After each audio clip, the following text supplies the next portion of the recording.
6:45. This is the Sri Lanka Broadcasting Corporation. Here's the news edited by Lal Mallavarachi and read by J. Yogaraj. First headlines. The second reading of the budget commences from today. The President expresses confidence in stabilizing the economy. It is expected to achieve a high economic growth rate of 7% to 8% through the social market economy. Insurance scheme proposed for the private sector employees. Around 500 young persons listened to President's speech in the House. Dr. Sudarshini Fernandapule denies media reports that she has joined the Samagi Jana Balavege. News overseas, US leader promises no new Cold War with China. In sports, Sri Lanka will host the 2024 Under-19 Cricket World Cup. And those are the headlines.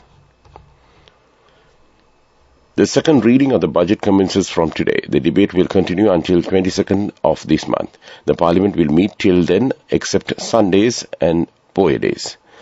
A vote for the second reading will commence on the Tuesday and 22nd of this month. The committee stage debate will be held from 23rd of this month to the 8th of December. Presenting the budget proposals yesterday, President Ranil Wickremesinghe stated economic difficulties have been somewhat eased over the past few months and expresses confidence in stabilizing the economy. He said the inflation has been controlled to a certain extent while the rupee is being strengthened. The President said that Sri Lanka has only created few avenues of earning foreign exchange since independence. The President said the government maintains 420 state institutions and enterprises, out of which 52 state enterprises incur a loss amounting to 86 billion rupees annually. The President said that the private entrepreneurs should be encouraged and provided with all facilities. New laws pertaining to economic transformation will be tabled in the Parliament too soon. The President said that long-term development of the country from 2023 to 2048 is based on correct decisions and not popular decisions. Western Province, Trincomalee and Hambantota will be developed as new economic zones. Economic strategies proposed through the budget will not be restricted only to IMF proposals. Economic strategies of the IMF are only about economic stability. President Wickremesinghe said in Parliament yesterday that alternatives are to be revisited to attract foreign investors based on tax relief measures, and 100 million rupees will be allocated for this purpose. Steps are to be taken to enter into regional economic agreements such as the Singapore FTA. Labour laws should be updated to benefit both employees and employers. Trade unions are to be consulted in this regard. Policy decisions are to be taken to increase Sri Lanka's opportunities to compete in the global manufacturing chains. The President said a separate department is to be established in Karandeniya to promote cinnamon cultivation. 200 million rupees will be allocated for this purpose. Digital technology will play a significant role in the economic recovery. A committee will be appointed to look into the laws and policies. As the mandate for the ICTA is now over, a new methodology is required in place. Therefore, this agency will be abolished. Instead of a lifestyle tailored to per capita income, an economy tailored to the lifestyle of the youth will be introduced. President said a new economic foundation should be prepared to match the new trends of the world.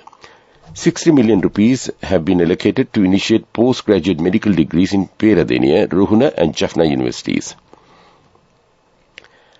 50 million rupees will be allocated to establish a new institute for Sri Lanka history studies.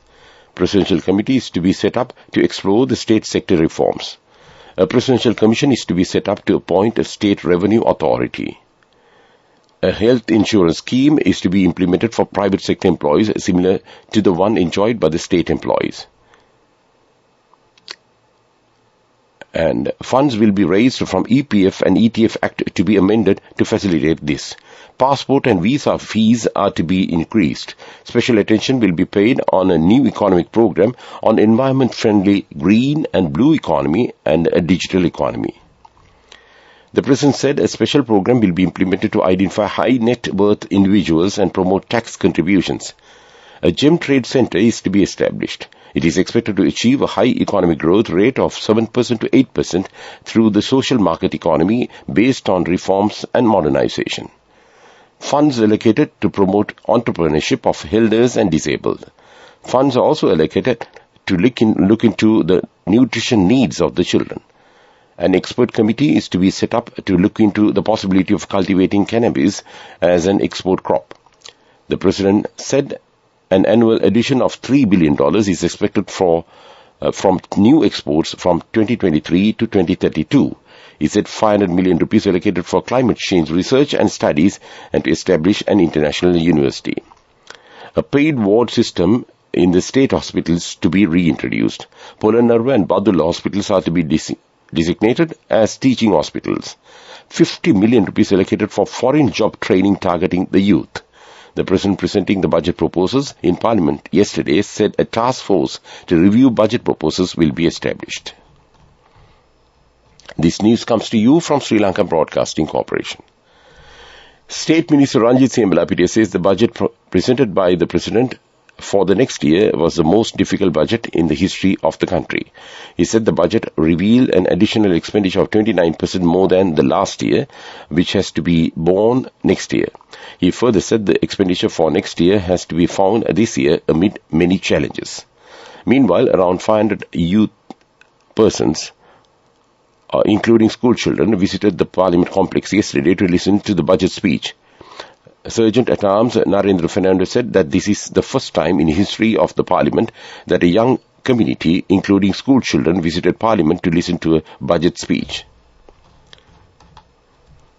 Gampha District Parliamentarian Dr. Sudashini Fernandabule, who became an independent MP in Parliament, denied the media reports that she officially joined the opposition leader Sajid Premadasa-led Samagi Jana Balawegaya during the second reading of the budget yesterday. Issuing a media release, she said that those reports are misleading the public.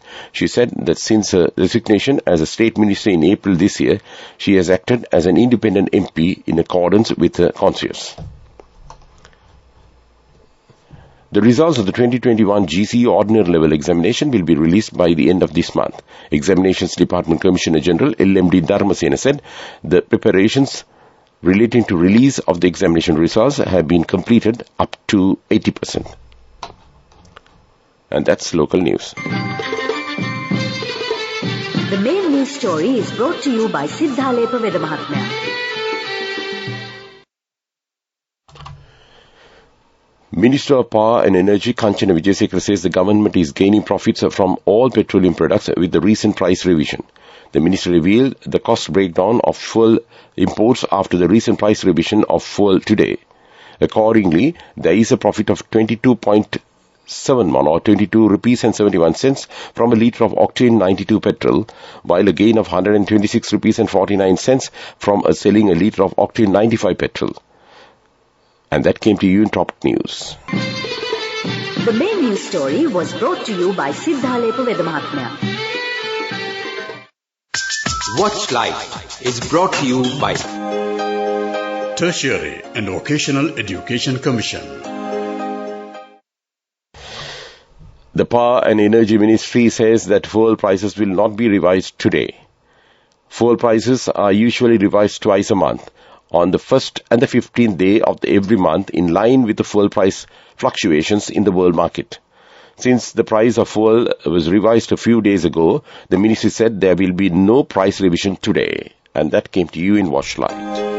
Be aware before you follow any vocational course. When you select a training institute, check and verify its registration and course accreditation by Tertiary and Vocational Education Commission (TVEC) without wasting your valuable time and money. Visit and meet skills development officers or career guidance practitioners. Visit www.tvec.gov.lk for more information. Message from Tertiary and Vocational Education Commission. World News. Brought to you by courtesy of... We give you the strength to rise higher and higher. Never step back, but always march forward. Empowering you to reach greater heights. People's Leasing, the trusted leader. First, the headlines. U.S. leader promises no new Cold War with China. Tehran court sentences the first person to death over unrest. Taliban leader orders Sharia law punishments. And those are the headlines of the world news. US President Joe Biden has promised there will be no new Cold War with China following a meeting with Chinese President Xi Jinping. He also said he did not believe China would invade Taiwan. It was the first in-person meeting between the two superpower leaders since Mr. Biden took office. The pair also discussed North Korea and Russia's invasion of Ukraine at the talks in Bali, a day before the G20 summit on the Indonesian island.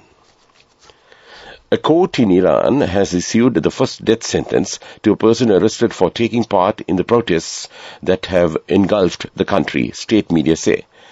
A revolutionary court in Tehran found a defendant who was not named had set fire to a government facility and was guilty of enmity against God. Another court jailed 5 people for between 5 to 10 years on national security and public order charges. Taliban leader Haibatullah has ordered Afghan judges to impose punishments for certain crimes that may include public amputations and stoning. His spokesman said offences such as robbery, kidnapping and sedition must be punished in line with the group's interpretation of Islamic Sharia law. When in power in the 1990s, the Taliban were condemned for such punishments, which included public executions. And that's world news. World News. Brought to you by courtesy of... Amidst all challenges, we will rally around you and advance. In the face of hardships, let's stand strong together. Empowering you to reach greater heights. People's Leasing, the trusted leader. Moving on to development news, the Health Minister Dr. Kehli Rambukwila says state hospitals will gradually switch to solar power as it is a cost-effective and environmentally friendly energy solution. He noted that steps are being taken to install rooftop solar panels in state hospitals. And that came to you in development news. And moving on to sports news. Cricket. The International Cricket Council has approved Sri Lanka, Malaysia and Thailand, Zimbabwe and Namibia and Bangladesh and Nepal as host countries of the ICC Under-19 events from 2024 to 2027. The ICC Under-19 Men's Cricket World Cup 2024 will be hosted by Sri Lanka, whilst the 2026 edition will be staged in Zimbabwe and Namibia. The ICC Under-19 Women's T20 World Cup 2025 will be held in Malaysia and Thailand, and 2027 Under-19 Women's event will be jointly hosted by Bangladesh and Nepal. And that was sports news. The fastest way to earn the highest interest, an interest rate of 22% in 4 months. NSB, the safest place for your money. Business News, sponsored by National Savings Bank, the safest place for your money. Yields in Sri Lankan government securities in the secondary market closed steady in dull trade, and rupee peg also ended in unchanged yesterday as President Ranil Wickremesinghe presented the 2023 budget. Dealers said the secondary market was neutral on the 2023 budget as the budget was presented in a move to signal policies as a way out of the ongoing economic crisis. And that was business news. Business News, sponsored by National Savings Bank, the safest place for your money. The fastest way to earn the highest interest, an interest rate of 22% in 4 months. NSB, the safest place for your money. In economic news, Sri Lanka will restructure Sri Lankan Airlines, Sri Lanka Telecom, Sri Lanka Insurance and through a state enterprise reform unit. The proceeds will be used to strengthen foreign reserves, the President said, presenting a budget for 2023 yesterday. Sri Lanka Telecom is already a listed company and the Colombo Hilton is owned by hotel developers. Sri Lanka Insurance was also a former privatized firm retaken to the state after a court case. And that was economic news. And moving on to weather report. The Met Department says showers or thundershowers will occur over most parts of the island after 2 p.m. today. Heavy showers above 100 millimeters can be expected at some places in southern, Sabarakamu and Uva provinces. Showers will occur particularly in the coastal areas of northern, eastern and southern provinces during the morning hours too.